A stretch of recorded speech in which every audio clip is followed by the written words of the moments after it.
Hello, hello, bonjour à tous, bienvenue dans cette nouvelle vidéo sur le décryptage de la pleine lune en bélier du 1er octobre 2020, 21h06 temps GMT, donc qui se situera dans l'axe bélier-balance à 9 degrés 8 minutes. Alors,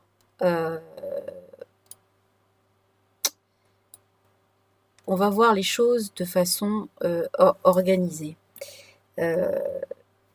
D'abord, cette lune, cette pleine lune en bélier, elle dénote, donc déjà je vais vous montrer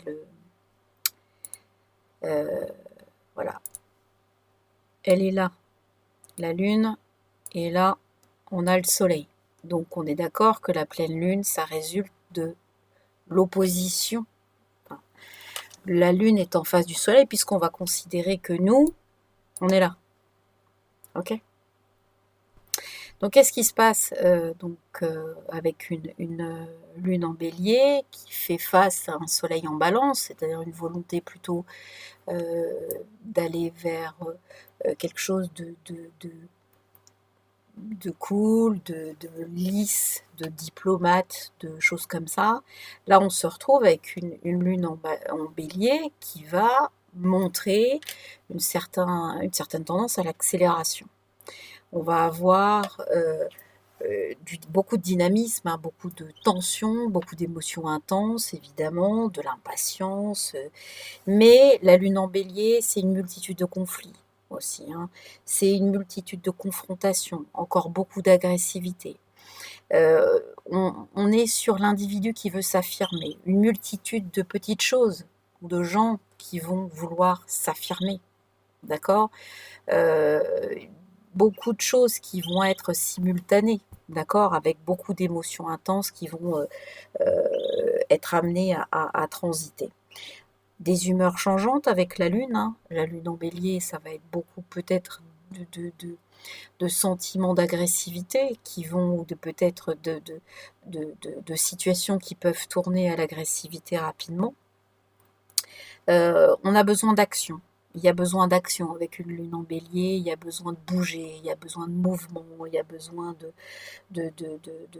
d'envie. Hein. On s'enflamme vite avec une lune en bélier, on va s'énerver vite aussi. Donc ça, c'est ce que vient donner comme contexte la lune en bélier, d'accord, pour la lunaison de l'apogée de la pleine lune. Alors, cette apogée, bien évidemment, elle va se remettre dans un circuit particulier qui était bien évidemment la nouvelle lune, qui était nouvelle lune en vierge, qui était juste avant, puisqu'on est dans une inversion.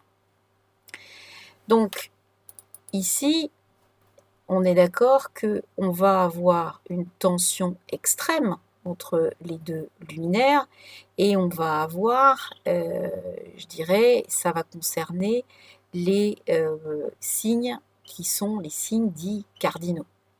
Donc on va avoir les signes cardinaux qui sont donc le bélier, on l'a vu, la balance, le cancer et le capricorne.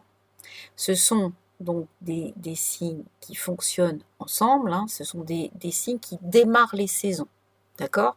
Donc il y a toujours une énergie de démarrage, d'impulsion de quelque chose, mais qui ne dure pas forcément dans la durée, mais qui va durer dans la durée, excusez-moi, mais bon, voilà, qui va pas perdurer avec une ténacité particulière comme on peut avoir chez le taureau ou chez le scorpion, par exemple. On est sur voilà, 4 signes qui se font face et qui se trouvent à 90 degrés, d'accord? Ce qui veut donc dire, ou 180, ce qui veut donc dire qu'on a ce qu'on appelle des carrés de tension et qui va nous amener donc à un moment donné à regarder le carré qui va avoir lieu ici. Mais on en reparlera tout à l'heure. Donc retenez simplement que pour la fin des premiers décans, vous voyez, le début des deuxièmes décans des signes cardinaux, donc bélier, cancer, balance et capricorne, la lune sera particulièrement peut-être intense pour eux. ok? Ça, ça doit, parce que c'est, voilà. On parle aussi toujours de chaud, d'incendie. Je voudrais attirer votre attention sur tout ce qu'il y a en bélier. Là, on est sur une conjonction Lune-Chiron, on va y revenir, et il y a toujours notre conjonction Lune noire, Mars rétrograde, qui se retrouve donc en bélier. Donc, on a bien évidemment un potentiel toujours à avoir des incendies, d'accord? À avoir quelque chose qui va chauffer ou qui va agresser ou qui va brûler quelque chose. On est d'accord? On est toujours ici dans cette énergie-là. Donc, cette pleine lune, on est d'accord, elle est comme toutes les pleines lunes, elle va demander un équilibrage, d'accord? Un équilibrage du système, de notre dépendance. Ici, on parlait d'aller vers l'action et l'affirmation de l'individu. Ici, le système en face, il parle du système global, des autres, de la place que chacun doit mener dans le système, du rôle qu'on est amené à jouer chacun dans le système. En fait, c'est pas quelque chose de facile, hein. C'est ici comment on s'affirme dans un système où finalement on est dépendant des autres. Ok? C'est ça que ça veut essentiellement dire jusqu'à présent. Donc, le questionnement de cette pleine lune, c'est un questionnement sur la dépendance, sur l'origine, sur l'affirmation, etc., etc. Si on prend les points particuliers de cette pleine lune, donc on est avec, encore une fois, tout de suite, la lune est conjointe à Chiron. Donc ça nous parle de maladie, de guérison de l'individu. D'accord? Alors, ici, on est sur l'affirmation de l'individu, son détachement, le fait qu'il se coupe, qu'il s'isole, qu'il se démarque du système qui est en face, d'accord, qui est là, qui représente évidemment les autres, qui représente finalement le collectif. Par contre, ce qui est à noter, c'est que cette lune, d'accord, qui est ici, elle est dans une maison 11, d'accord? Et 11, c'est la maison uranienne du collectif, du Verseau. Donc, on se dit, finalement, ce qu'on nous demande ici, c'est que ce soit le peuple, que ce soit la masse, que ce soit la foule, représentée par la Lune, qui se guérisse et qui s'émancipe, finalement, qui devienne, qui s'individualise, qui s'affirme. C'est ça qui est demandé.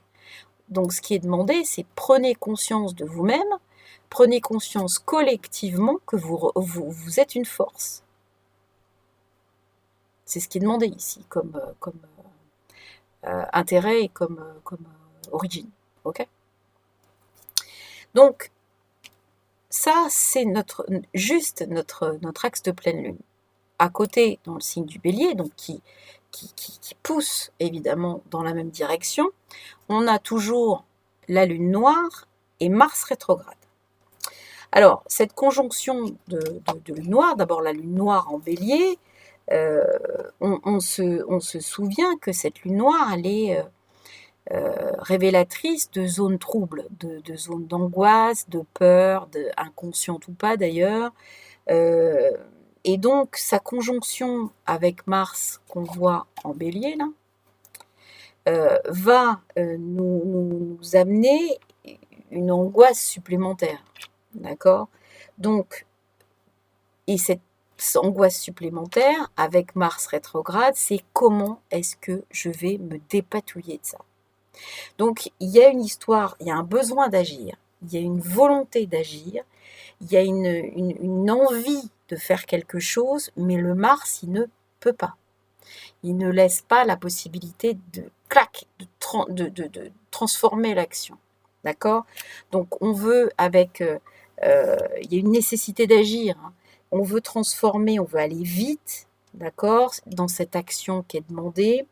On a besoin d'autonomie, ici, On a besoin finalement de se prouver qu'on n'est pas entravé, que notre liberté d'action n'est pas entravée. Donc on peut essayer, on peut vouloir faire des choses, mais finalement ça n'aboutit pas. Et comme ça n'aboutit pas, eh bien ça frustre. Et ce qui frustre va entraîner également que des ressentis qui vont que chaque contrainte supplémentaire qui va être générée, d'accord, qui va être subie à l'action, peut entraîner d'abord des accidents, d'accord, parce qu'on va aller se mettre en danger pour essayer de pousser au-delà de ce qui est possible cette action qui n'en finit pas d'arriver, et on peut arriver à des conflits absolument phénoménaux entre les gens, d'accord. Donc, à bien retenir, ce Mars, il est rétrograde jusqu'à peu près 15 novembre, il est bloqué. Ce n'est pas le moment d'agir, c'est le moment de comprendre ce qui se passe, d'accord? Et c'est le moment de comprendre que si jamais les actions sont bloquées, évidemment, pour les débloquer, on va être tenté d'aller dans l'excès. On va être tenté d'aller casser le blocage et finalement, on va être face à des gens qui vont réagir, qui vont ajuster cette énergie, donc qui vont nous amener un excès d'autorité supplémentaire. Le blocage, du coup, il va être nul et non avenu, catégorique. D'accord? Donc, l'idée, c'est d'arriver à comprendre que, finalement, ici, on nous demande de générer du collectif. On ne nous demande pas de l'action individuelle qui va être freinée, bloquée. On nous demande de comprendre que le collectif, ici, est une force. Ok ? C'est ça qui est demandé. Donc, il faut gérer l'impatience, gérer l'impossibilité d'agir et la frustration que ça génère. C'est pas du tout évident. D'accord ? Voilà. Donc, la lune noire, ça annonce toujours des crises. D'accord ? Ces crises, je vous le rappelle, sont liées normalement à des éléments de guerre. Donc, ça est lié souvent à la police, c'est lié à l'armée, c'est lié aux attentats, au terrorisme. Bizarrement, on nous en reparle. Ça pourrait être le marqueur d'un attentat. Clairement, énergétiquement, je parle. D'accord ? Donc, le bélier, finalement, c'est aussi la tête. Donc, ça veut dire qu'on est dans une lune noire qui va indiquer que des dirigeants, des têtes d'entreprises, etc. peuvent tomber et être remplacés. Le bélier, c'est aussi le signe du renouveau, donc ça peut être remplacé par d'autres. Okay, on est sur une histoire de leadership qui se passe pas bien et qui a remplacé, qui a renouvelé, etc., etc. Dans la plus grande angoisse. Hein, c'est pas quelque chose qui se fait au niveau voilà. C'est l'essor des nationalismes, c'est le fait de fermer les frontières, c'est le fait de voilà. Tout ça, on l'a depuis un certain temps, mais je tenais à le rappeler, voilà, parce que on est toujours dans cette énergie n'est pas partie. Ok ? Voilà. Cette énergie n'est pas partie, et donc, qu'est-ce qui se passe ? Comme je vous le disais, on a ce grand trait rouge que je vais vous redessiner ici, qui vise à aller en dissonance avec Saturne, Pluton et Jupiter. Alors, pour mémoire, Jupiter est redevenu direct depuis le 13 septembre. Saturne est redevenu direct la veille de la pleine lune et Pluton sera direct le 4, donc quelques jours après la pleine lune, le 4 octobre. Donc, durant cette lunaison de pleine lune, on va avoir les 3 planètes transpersonnelles. Ah non, c'est pas celui-là que je voulais. Les 3 planètes transpersonnelles qui se remettent direct. Du coup, on récolte avec Saturne ce qu'on a semé. Planète karmique, grand maléfique, etc. Traditionnellement, en astrologie, vous récoltez ce que vous avez semé. Là, on a Jupiter qui va nous faire son petit effet loupe sympa. Et Pluton qui va nous dire n'oubliez pas la transformation, on récolte ce qu'on a semé mais transformé. Donc du coup, ce qui va se passer, c'est que effectivement, on va récolter ce qui est transformé. Ça veut dire que globalement, si depuis 6 mois, il y a eu d'énormes bêtises qui ont été faites ou d'énormes choses qui ont été portées à bout de bras, il y a des chances, il y a une possibilité pour qu'on voit les choses, que les choses deviennent apparentes. D'accord? Si les choses deviennent apparentes, on est face à Saturne qui va dire, vous pouvez le voir, vous pouvez juger. D'accord? Donc, on a quelque chose qui est très, qui demande finalement à être jugé. Et c'est pas tout. C'est-à-dire que si on regarde bien la façon dont c'est positionné, on se rend compte que ici, on était donc sur cette maison 11 et qu'ici, on est sur une maison 8. La maison 11, comme je vous l'ai expliqué, est une maison collective. La maison 8, c'est la maison de Pluton, c'est la maison de la transformation. Donc le collectif carré à la transformation, ça veut dire que c'est pas top. Hein. Ça veut dire qu'on est en train de se manger un dysfonctionnement au niveau de la transformation. Soit on nous transforme de force, j'ai plutôt tendance à penser ça, soit il y a quelque chose qui ne passe plus et qui est visible, qui devient visible. Ok, ça c'est assez intéressant de voir que on est dans une partie énergétique où les choses doivent devenir visibles, donc où on a une possibilité de comprendre plus facile et qui va nous donner les directives à suivre. Alors, on voit que effectivement notre thème il était avec un ascendant Cancer à 0 degré 30 minutes, d'accord? Je rappelle que c'est le thème de Greenwich que j'ai fait, donc avec simplement pas l'heure de Paris, mais j'ai pris simplement l'heure de Greenwich à 1 heure de plus que la pleine lune, et donc sous cette latitude-là, ça donne un petit peu ce qui se passe. Et là, on a donc l'ascendant Cancer qui va nous donner finalement, regardez bien, un truc que j'aime beaucoup, on va parler d'axes interceptés. D'accord? Et ces axes interceptés, finalement, avec cet ascendant qui est début Cancer, qui est là, on va en avoir deux. On va avoir d'abord un premier axe intercepté qui est celui de la lunaison, entre la 11 et la 5. C'est quoi un axe intercepté? Un axe intercepté, comme vous le voyez, c'est un axe dans lequel on n'a pas de cuspide de maison. Les cuspides de maison sont à l'extérieur. Ok? Donc, on n'a pas, ça veut dire qu'ils sont comme posés au-dessus du thème. Et on parle d'axe intercepté parce qu'évidemment, si on en a un dans un sens, le signe d'en face, évidemment, lui est également intercepté. Ces signes interceptés, je m'en sers au niveau karmique, puisqu'au niveau karmique, on voit que les énergies qui sont interceptées ne sont pas au même niveau que les autres. C'est-à-dire qu'elles génèrent, des aptitudes qui ont été mal digérées, pas utilisées correctement, et donc on va, des situations mal vécues. Et finalement maintenant, ces axes interceptés montrent qu'on va devoir faire un puissant effort pour les remettre d'équerre. D'accord?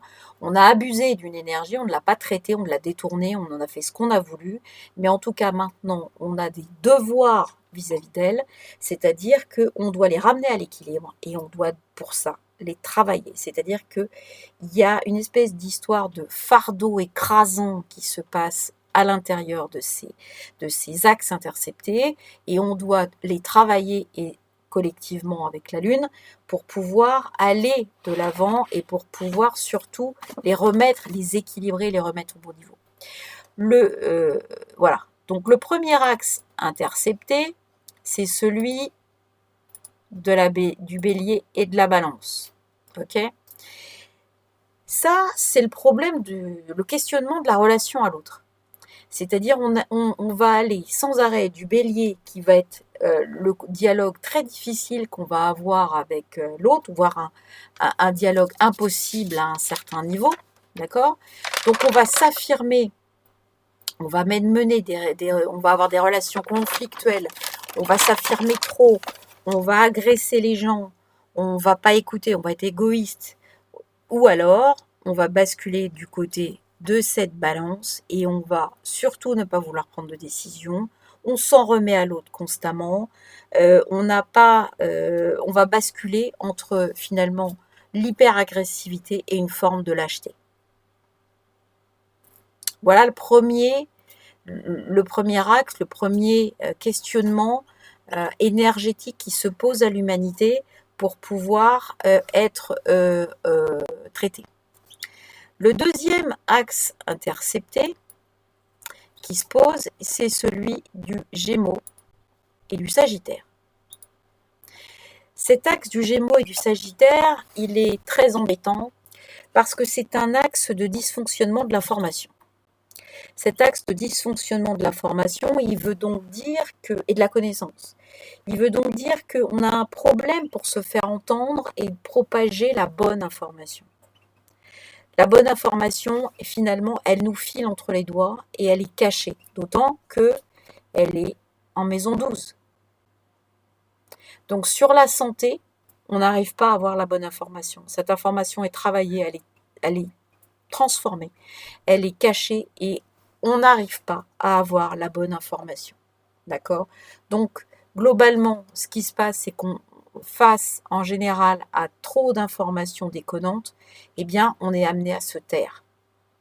C'est ce que veut dire cet axe intercepté que j'ai trouvé donc très intéressant de pouvoir vous communiquer. Dans les autres points qui peuvent être intéressants, encore, on a une conjonction Vénus-Vesta, maison 4, donc de la famille, qui est bien reliée au collectif avec l'action de Mars, lune noire bloquée. Donc je pense qu'au niveau des écoles, je pense qu'au niveau des maisons de l'instruction, les choses vont s'améliorer. D'accord? Il se peut qu'il y ait quelque chose, il va y avoir plus de douceur, plus voilà, il y a quelque chose qui est lâché parce qu'il y a une impossibilité, impossibilité d'agir. Quelque chose est bloqué et donc du coup on remet plus de douceur. Et là il y a cette Vesta qui vient protéger la maison 4 et l'évolution, puisqu'on voit que c'est en lien avec le nœud nord de l'évolution collective qui est dans la maison 12 des hôpitaux et de la santé. D'accord? Donc là, il y a clairement quelque chose qui vient apporter un petit peu de douceur à la façon dont on traite les enfants et dont le collectif va traiter les enfants. Donc ça, voilà, c'était une bonne nouvelle, je tenais à en parler. Dernier petit point sur Mercure, parce que Mercure est amené à jouer, mais on le verra pour la nouvelle lune, Mercure est amené à jouer un grand rôle assez rapidement puisqu'il va être opposé à Uranus et ça va être fracassant puisqu'il va rétrograder dans le signe du Scorpion. Pour l'instant, Mercure nous parle d'idéal. En étant conjoint très précisément à Junon en Scorpion, et il nous dit, je ne sais pas comment on dit, enfin, nous demande de suivre notre idéal coûte que coûte avec le Scorpion, malgré les transformations, malgré les points divers que l'on peut imaginer. Surtout, ne pas baisser les bras. Mercure nous dit, gardez bien votre idéal, gardez bien le cap, ne vous laissez pas absorber par les mauvaises fréquences, gardez le cap, traversez tout et vous verrez que bientôt, les choses vont se libérer. D'accord? C'est le message positif de Mercure, donc je voulais terminer ma petite lunaison avec ce joli message que vient nous apporter Mercure. Si on parle de numérologie, alors numérologie, on va voir les choses suivantes.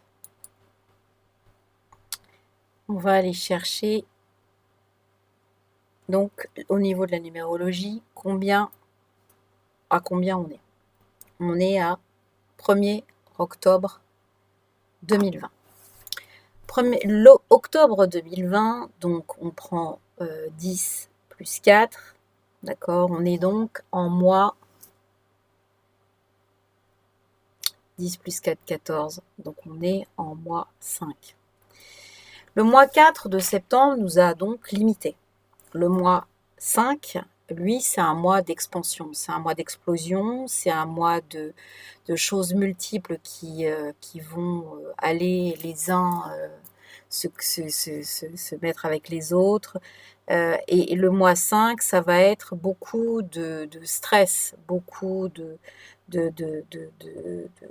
choses diverses qui ne nous sont pas connues. Le mois 5, c'est aussi, ça va parler de liberté, d'accord? De déménagement, de mouvement, etc., etc. Donc ça veut dire que globalement, il y a beaucoup plus de chances qu'on ait des gens qui bougent en mois 5 qu'en mois 4. Ok? Ça fait partie aussi des choses qu'il faut bien comprendre. On en reparlera plus intensément après dans d'autres vidéos parce que l'année 2021 est une année 5, donc qui risque à ce titre-là de porter correctement son ombre. Mais là, le mois 5 donc vient nous expliquer également que ça va être quelque chose de compliqué. Hein, c'est-à-dire, en tout cas, il va y avoir beaucoup. C'est comme si l'action se libérait. Ce qu'on verra d'ailleurs avec la prochaine lunaison, puisqu'on va avoir une opposition très, très frontale entre Mercure et Uranus. Donc ici, pour la vibration de cette pleine lune, on a 1-10-2020, ce qui nous vient à 1-1-4. Donc avec le 6, donc l'amoureux, qui va nous amener finalement à pouvoir être directement en lien avec un choix. C'est un choix. Voilà. Donc, qu'est-ce qu'on a dans cette carte du tarot? On a quelqu'un qui doit finalement faire preuve de discernement. Il doit choisir quelque chose qui va être de l'ordre de la facilité, où il doit choisir une autre voie qui lui demande des efforts et surtout des valeurs. Donc ici, ça recoupe avec ce qui se passe en ce moment. C'est-à-dire que en ce moment, on sent très bien qu'il y a une espèce, notamment avec les histoires de la 5G, avec tout ça, il y a une espèce de scission qui est en train de se faire. Une scission entre plusieurs énergies, et ces énergies sont très claires maintenant. C'est-à-dire qu'à partir du moment où on est dans une voie, on n'arrive même presque plus à pouvoir discuter avec des gens qui sont dans la peur, qui sont dans le manque d'ouverture, qui sont dans le fait de vouloir absolument avoir leur vaccin. On est vraiment par rapport à quelque chose qui va être un goulot d'étranglement où finalement on voit qu'ils ont déjà presque donné leur discernement, donné leur raison, donné leur âme, donné quelque chose qui ils préfèrent ça plutôt que d'avoir à réfléchir et à se prendre en charge.